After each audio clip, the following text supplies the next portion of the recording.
Well, so when people log in, I have the option to mute them. So that's why I had to give permission to unmute you. So that's probably why you couldn't do it. Thanks, Sorry. guys. I apologize.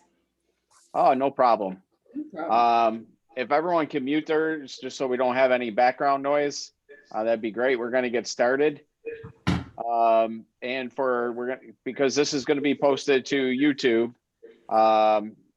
My name is Alan Dembski, managing partner at Buffalo First Wealth Management. I'm going to lead off the presentation with some of the highlights from the Secure and CARES Act. The Secure Act was passed in December of 2019, and the CARES Act is a coronavirus assistance that was passed in April of this year. Thank everyone for joining us, and we're going to get started with the presentation. I'm going to start on those two subjects and then turn it over to Michael Knapp, which is a financial advisor, tax preparer for Buffalo First Wealth Management and Buffalo Tax Strategies. So without further ado, we'll get started. Here's some disclosures. If you ever want to put yourself to sleep, you're more than welcome to request a presentation, and I will send this lovely information to you. So first off, I mentioned myself. So what you need to know, the Secures Act is setting every community up for Retirement Enhancement Act. Made a lot of changes in December of 2019 that went into effect January 1st of 2020 of this year. One of the biggest changes, and that's why I put this first, is the required minimum distribution. They changed that from taking your first distribution April following your 70 and a half birthday to now the age of 72, which gives people an extra year and a half before they have to take those distributions. Now, just remember, any distribution from an IRA, 401k, or any qualified retirement plan, if it was made with pre-tax dollars, will be taxed as income to you upon distribution. These RMD, there is actually talk on Capitol Hill right now. I don't know if anyone knew this or not, but I was just on a conference call with Michael Townsend from Schwab's political advisory team. And there's talk on Capitol Hill of actually extending that to 74 or 75. However, with that comes the increase in Social Security full retirement age from 67 to 70, which then it would give people extra time to adjust for those dates. But that is apparently has bipartisan support. That's 74 or 75 years old for RMDs. So we'll just have to keep track of what happens with the new administration come next year. Changes the 529 plans can now be used for apprenticeships and other non-college university activities. I put in a hyperlink. NewYorkSaves.org is Vanguard and the New York State approved 529.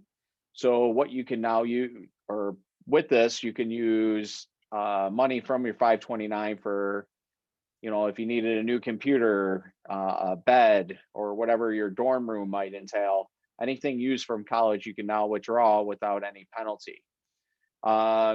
Penalty-free withdrawals for adoptions for parents.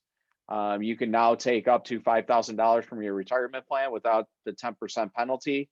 However, you still will be taxed on that distribution, but the 10% penalty is waived. So if you take the full $5,000, you're saving yourself $500 in penalties on that. So if you're in the 24% tax bracket, that 10%, you could easily be paying 30 to 40 cents on the dollar for everything that you take out. Protection for parental leave and part-timers. You could now be enrolled in a group retirement plan.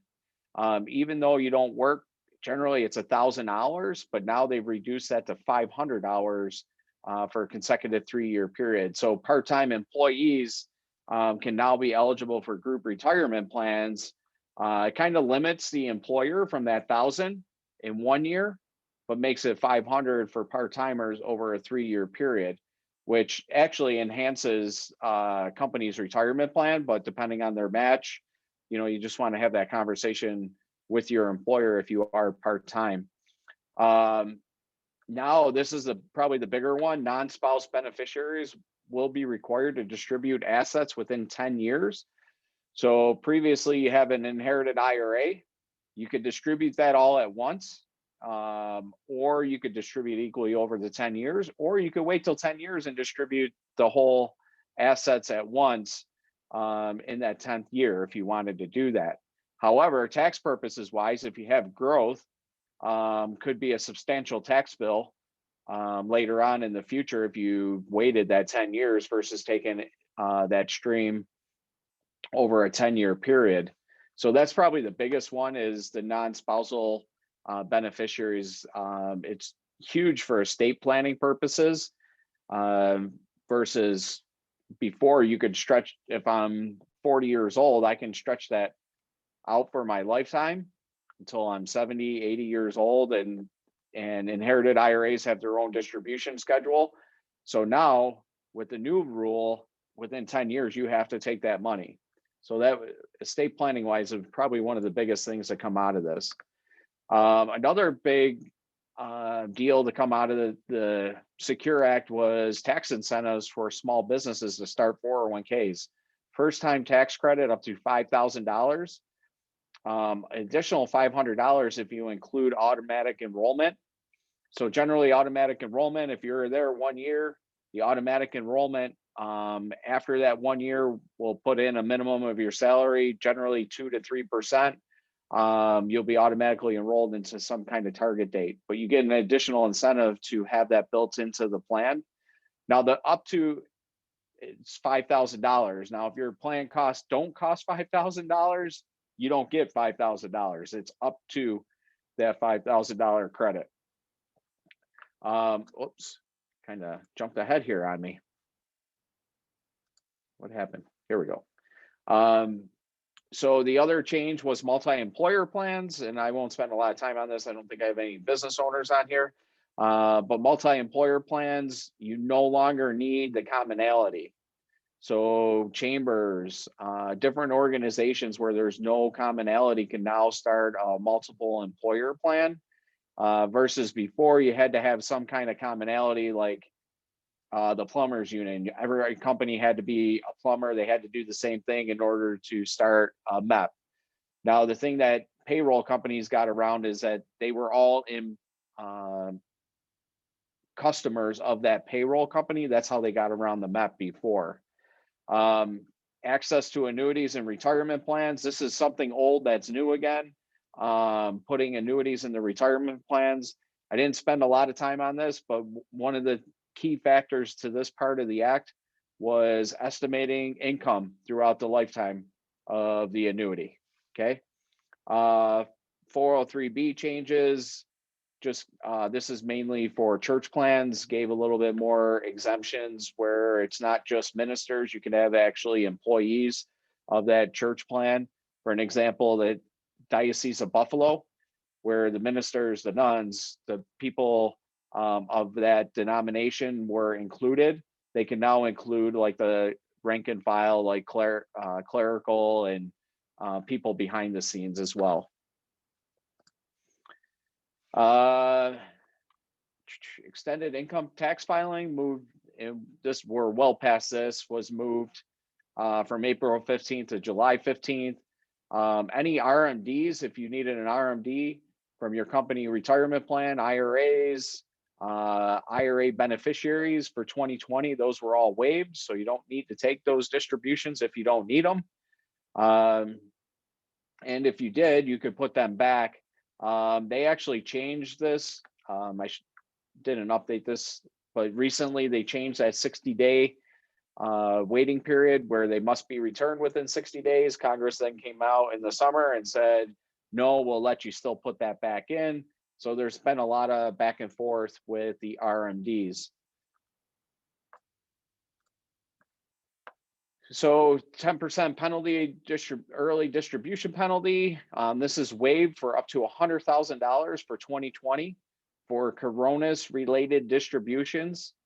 So if you or a family member have been affected by coronavirus, whether you've been diagnosed you've had to miss time from work, a family member that you've had to miss time, or you've been laid off due to the coronavirus related business, you are eligible for these distributions. The IRS actually has guidelines on each of the qualifications, but you can take out up to 100,000 without penalty. However, you still have to pay taxes on that money. The government now gives you 3 years to pay that back. So if you took out $9,000 from your retirement plan, you're not assessed a 10% penalty. However, you can divide that $9,000 out over 3 years. So next year you will account for 3,000, the following year 3,000, and then the final year $3,000, which you pay taxes on. But it really spreads that tax over that 3-year period. Affected individuals over 59 and a half can take advantage of the 3-year deferral as well. Even though you're not penalized, you can still take advantage of that for coronavirus related distribution. Why does this keep switching on me? Loans for affected individuals, that was increased. So if you have a group retirement plan, previously the maximum loan amount that you could take from your retirement plan was $50,000. The government, underneath the CARES Act, increased that to $100,000. So you still have to pay it back, but repayment is suspended for 1 year. So a lot of changes, both with the Secure Act and the CARES Act, they kind of seem to roll over together, unfortunately, at this time. But those were a few changes in the retirement plan space for those two acts.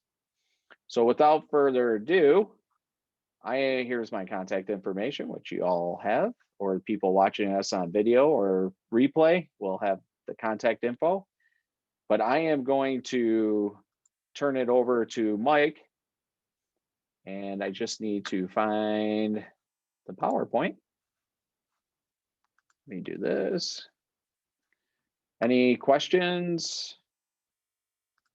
I'll share. And we'll close this up. And we'll turn it over to Mike in 1 second.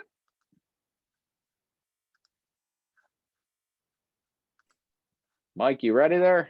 I'm ready, Alan. Thank you so much. I appreciate it. There you go. Great. So as we know, Michael Knapp, certified management accountant, Internal Revenue Service enrolled agent, and entrepreneur.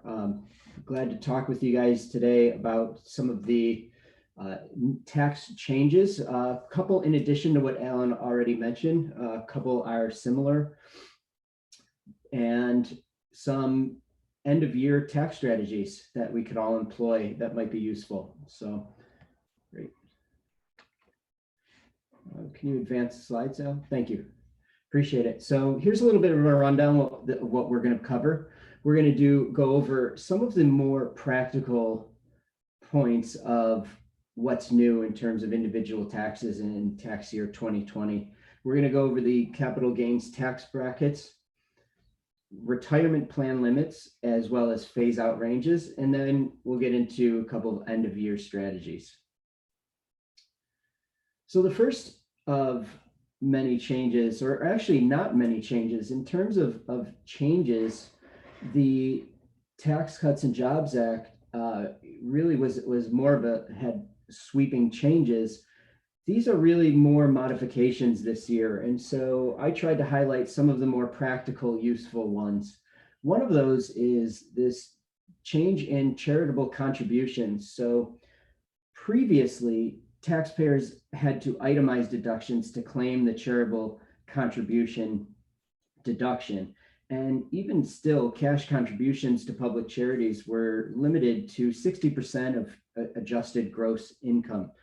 And so this year, the taxpayers do not have to itemize deductions to get this deduction. It's up to $300 of qualified charitable contributions that you can deduct as they say, above the line deductions in calculating adjusted gross income. So for those taxpayers who do itemize, the 60% AGI limitation previously is now increased to 100%. So I thought that was interesting, and that also is one of our end of year tax strategies as well. So we'll cover this a little bit later. Next, retirement plan distributions, which Alan already covered. I appreciate that. So you can advance this slide, as well as the RMD rules. Well, actually, I think I'm not sure if you added that there's no RMD required for calendar year, but if you take it like you said, it would be subject to taxable. Thank you. So traditional IRA contribution age changes, you already covered that. Thank you.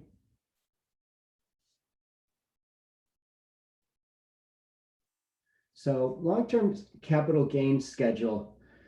And so this is something that changed last year. And this was already the long-term capital gains brackets, if you will, were really,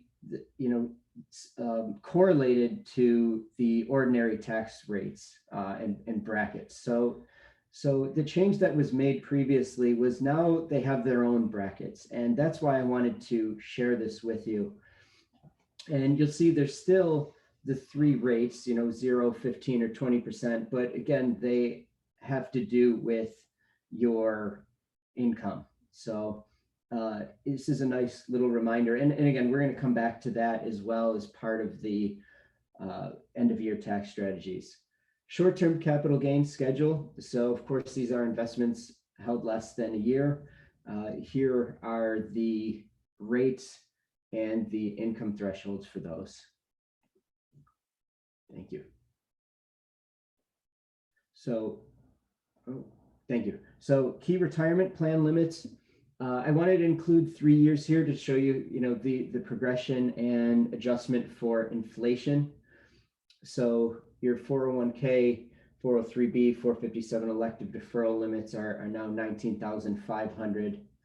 Your catch-up contribution limit 6,500, and you're skipping down to the IRA contributions limit. Those are still at $6,000 with a catch-up contribution of 1,000. We are going to talk about briefly. We're going to talk about Social Security taxable wage base, which you'll take a look at that down below, is now up to 137,700. So we'll talk about that in the next slide. Now, Mike, I don't want to. The 2021 contribution limits, there were no changes. Correct. So, and actually, I will. That's actually something that we can include as well. Maybe in a notes section, and we could kind of show what they're teeing up for 2021.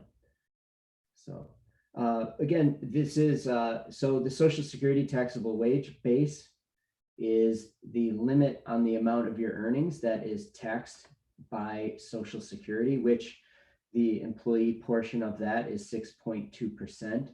And as we said a second ago, 137.7. But I think the bigger point here is for those people who have more than one job, it's very likely that you're going to end up with Social Security taxes that are withheld above that maximum amount.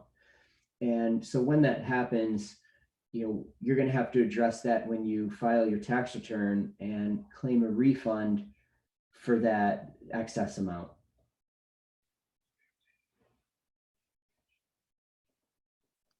So is that a separate form that you have to fill out, or is it just computed when you do your taxes? That should be a separate form. Okay.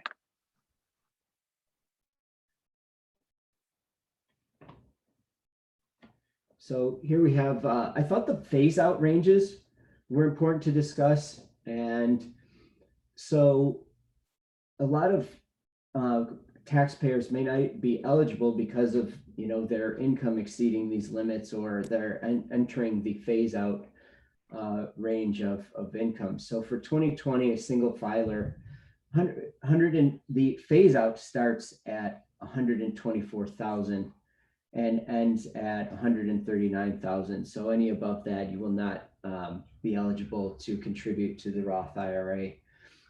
So married filing jointly is a bit higher, 196 to 206. And of course, married filing separately, you're not getting very high rates with that. So it's definitely preferential to go with the married filing jointly whenever possible. Mike, Yeah. In a 401k plan, you Mhm. still can contribute if you're over this this amount as far as income goes. You can still contribute to. Excuse me. Sorry about that. You can still contribute to your Roth, correct? Correct. Okay. Well, Roth 401k, you can still contribute. Yes, that's what I meant. Yeah. Correct. Yes. Right. Can't do an individual Roth. Yep, exactly. Sorry, Mike. No, that's okay. No, I love it. Appreciate it. I just want to throw in I don't know, did you put this in here, the backdoor Roth strategy? The conversion? Yeah, converting the Roth, if you're over that 206 and you can't convert or you can't contribute to a Roth, that you do a non-deductible IRA and then you convert it to a Roth. It's called a backdoor Roth conversion.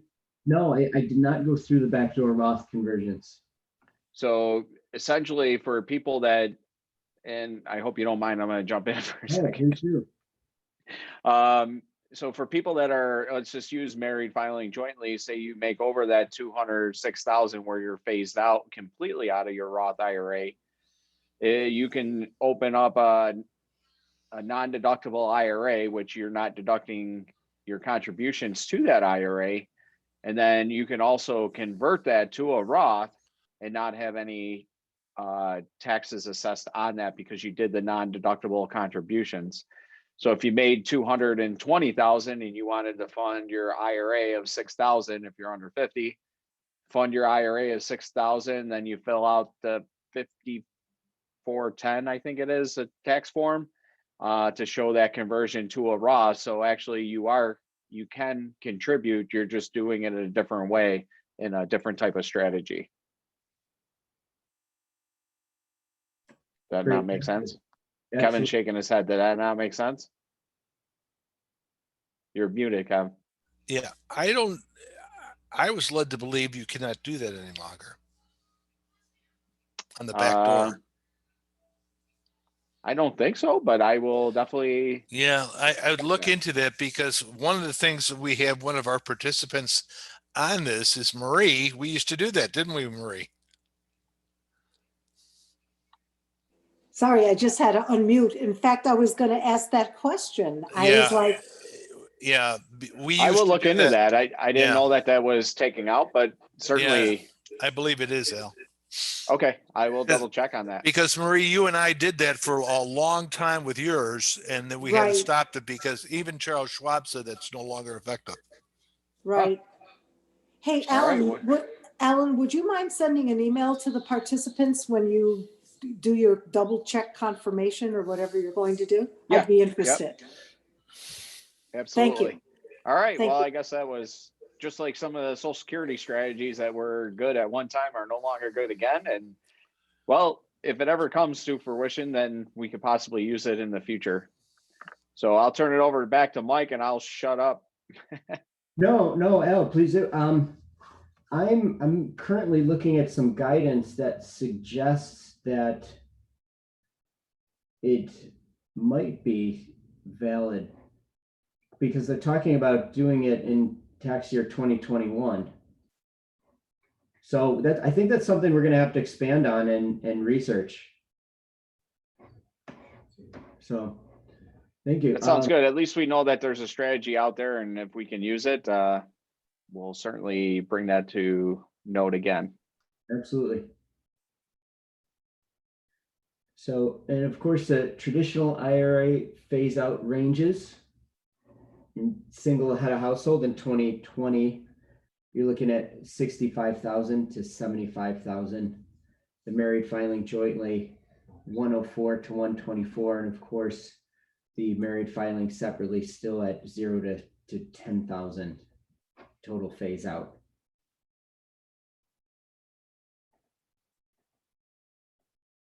So year-end tax strategies, and I thought these would be helpful. These are a couple things to think about that might be useful. And there are a couple things that I see quite a bit with my clients. And so I have to start by saying, check your withholdings. It's not too often that, employers do not take out appropriate withholdings, especially when there's either multiple jobs or sources of income. It's not their responsibility to know that. And so, their assumption when they're calculating withholdings are that that's the only job you have. And so many times, it can lead to inadequate withholdings. And especially if you've gotten a high tax bill in the past, I'd recommend using the IRS with tax withholding estimator tool and seeing if you have a situation where you should resubmit a new form W-4 with your employer and have additional withholding taken out of your paycheck. And the same can be done with the New York withholding forms as well. So first thing, I would check your withholdings as soon as, with a pay stub. You can do an easy calculation, or even better, go to the tax withholding estimator on the IRS site. I left the link right there for you, and see, because that's the easiest lever to pull. Submit a new form W-4 and have adequate withholdings.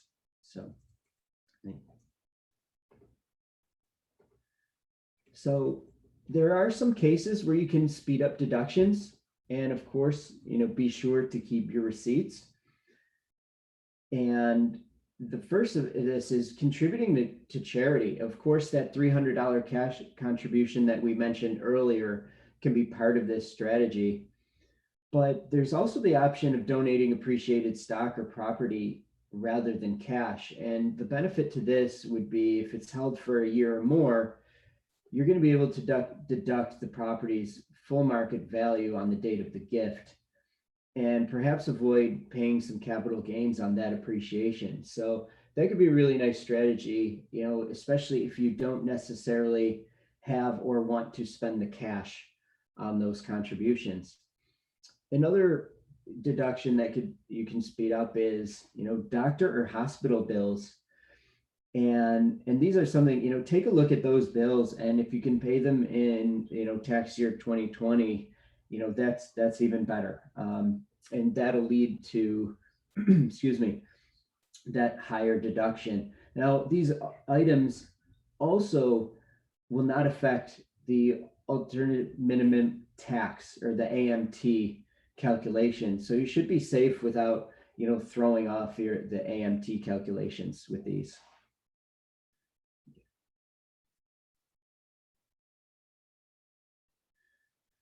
Watch for capital gains distributions. Now, this is something that you may have to give a call to your advisor. But if you own investments in a taxable account, you're going to owe taxes on any gains realized from the sales or stocks or bonds during the year within those funds. So, this is something that might come to a surprise, or has surprised many of my clients before, is they'll get these statements of a taxable transaction occurring, or based on the gains realized from those transactions, and they didn't really plan on them because, again, it's not something that they see every day. So I would watch for those. And when you do have those, I think that, if we can advance to the next slide, an excellent strategy for that was to maybe consider offsetting those gains with the losses, and more specifically, selling investments that may have fallen below the purchase price, and use the resulting loss to offset the capital gains. So you can offset your income after matching your short and long-term losses and gains, if you still end up with an overall net capital loss, you can use up to $3,000 of those losses to offset ordinary income and roll the rest over to the following year. And I remember last year, that was a question you asked me, Kevin, and I made sure to update it this year.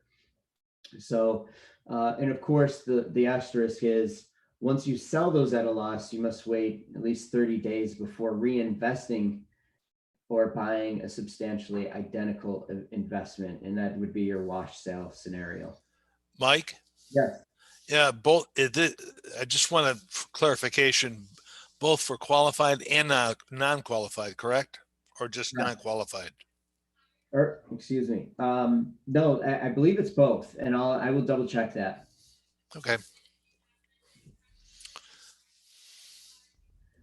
So here's a tax strategy that I use for clients, or that might be useful for those in lower tax brackets. So taxpayers in the bottom two tax brackets. So, and again, I included our capital gains tax brackets here as well. If you're a single filer for making $0 to $40,000 or married filing jointly from $80,000,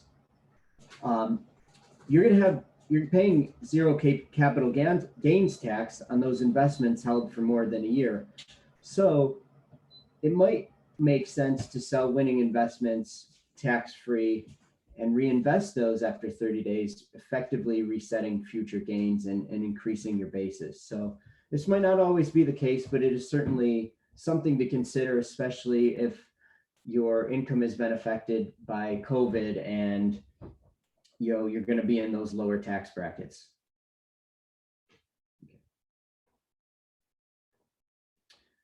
Of course, one of the most obvious, max out your pre-retirement savings. And again, I included our limit schedule.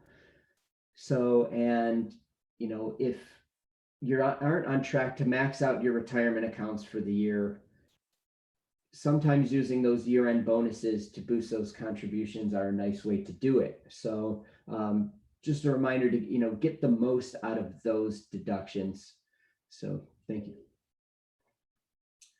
And of course, consider the Roth conversion. And I didn't go into too much detail here, but again, if especially in this year, I know with 100% certainty, I have clients who are taking tremendous losses this year, and it's going to be a really great opportunity to pull this lever and use this impactful year to successfully or really convert to a Roth virtually unscathed. So this could definitely be a really good strategy, especially in a year like we've had in 2020.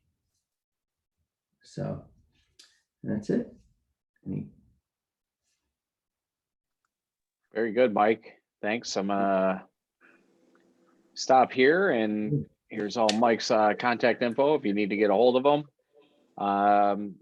Any questions? And we'll get back to we'll research a couple of the Roth conversions stuff for Marie and everyone else. Any other questions? Yeah, Alan, it's Marie again. I have another question. Could I go back to the second last slide of Mike's presentation? Sure. You could just back up right there. And I think you had these limits in your presentation, Alan, as well. Yeah. On the third line down, annual compensation limit, $285,000. What does that mean? Does that mean you can't contribute to a 401k plan if your income is above that amount? What does that mean? Mike, you want to take that?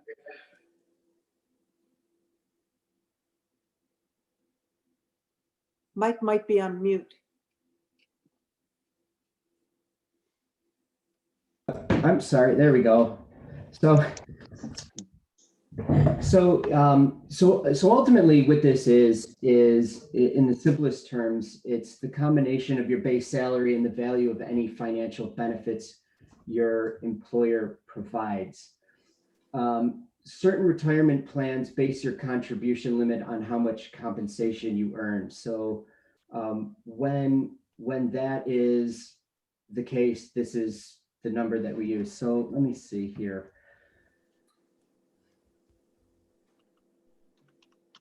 So that would be just base pay, or would that be base and other forms of That short would be, and long-term compensation? it would be base and other forms of compensation. Really? Well, Okay. So for instance, at least in 2019, the IRS, would cap the amount of annual compensation employers can use to determine matching contribution amounts. Oh, it's just for so then it's just for the match? Correct. Ah, okay. That makes it clear now. Thanks. No problem. What they want to try, the compensation limit and then the defined contribution limit kind of go hand in hand in that. Right. Thank you. Yep. Thank you. I have another question, but I don't want to hog the floor. No, that's all right. Go ahead. Marie, the floor is yours, Marie. Oh, thank you. Thank you. So there was something else that was mentioned during the presentation that I wasn't sure if I understood, and that was with regard to the mysterious Roth again. Did I understand it correctly that is there a way to have a Roth within your 401k? Yes. So if your employer offers a Roth 401k option, you can contribute to that even if you can exceed those income limits. But your total contribution can't exceed the 26,000. Okay. So you could do 13 and 13 Roth pre-tax. You could do 20,000, 6,000. You could do 20,000 pre-tax, 6,000 Roth. But you can't, between the two combined, you can't exceed the 26,000. Okay. I don't think my company offers that, but I'm going. Marie, I'm pretty sure they do. Marie? A lot of the older plans, unfortunately, don't have that Roth option. And that's where Buffalo First Wealth Management can help them, educate them. I don't know if it would be beneficial to me or not, but yeah. And Kevin and I might have discussed this before. I can't remember. Marie, we did discuss it. And actually, I believe your plan does have the Roth. We looked into it, but because of your tax bracket, it's better for you to take the full advantage of your 401k. The pre-tax. The pre-tax, yeah. Okay. So realistically, the Roth, for all intents and purposes, is the after-tax contribution. So you got the Roth 401k after-tax contribution. The regular 401k is your pre-tax contribution. It's probably the easiest way to explain that. However, as you get towards retirement, looking at, yes, it might help you now as far as lowering your income and paying less in taxes. You also got to think about later on RMDs, how much more your RMD is going to be, and that's all taxable later on as well. So having the, figuring out those numbers to kind of see where it's going. Because I know, and Tanya and Kevin and can speak to this, where people's RMDs are more than what they were making in their last years of employment because they have been saving all pre-tax dollars. I see. So the goal is to reduce taxes in a legal way, and a Roth is a great way to do that.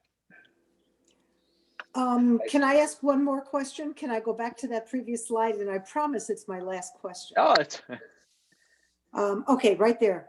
Where it says IRA catch-up contributions, $1,000. Is that something that I'm not eligible for at this point? I just was wondering, because I assume catch-up is for when you're older. So, well, catch-up is over 50. So would I qualify over 50, for IRA? if your income falls within that range, which I know he had so if you're contributing to, I'm assuming this is 401k, if you exceed that income limit, you can't contribute to a Roth, so it wouldn't even matter. Okay, So the other catch up would be with your group retirement plan, and I'll go to that slide. Whereas if you're under 50, it's 19.5. Over 50, you could do an additional 6,500, which would get you to the 26,000. I see. So Okay. if you're with a 403B, if there's any teachers that log in and watch this, there's actually a special provision in 403Bs after they hit 55 that they can actually do more than the limits that are shown on the screen. It's called a windfall provision, where they can contribute more than the minimum, or the maximum, I should say. Thank you. You're welcome. Any more questions? Sorry, Mike, I answered her on your question. No, Al, you're great. Thank you. All right. Well, that'll wrap us up, and I'll give some shameless plugs out here for us. Visit our website for more information. Also check out our Facebook page, where Tanya and we like to do our Financially Fit Fridays. And 2 weeks ago, we kicked off our restart of our previous ones. And with the Thanksgiving holiday last week, we skipped last week, but we'll be back at it this week. Check out our YouTube channel with all their Zoom videos. And if you have any speaker requests or ideas that we can share valuable information with our clients, send those along to us, and we'll be sure to work on those in our next presentation. And this is our last one for 2020. We'll pick up next year in 2021. So have a great and happy holiday, and we'll see you next year. Hey, Alan, it's What? Marie. It's Marie one more time. I just wanted to say that as a client, I really appreciate these seminars. I find them very helpful, and I hope you do continue them for next year. So thank you very much. Thank you. Thank you, Marie.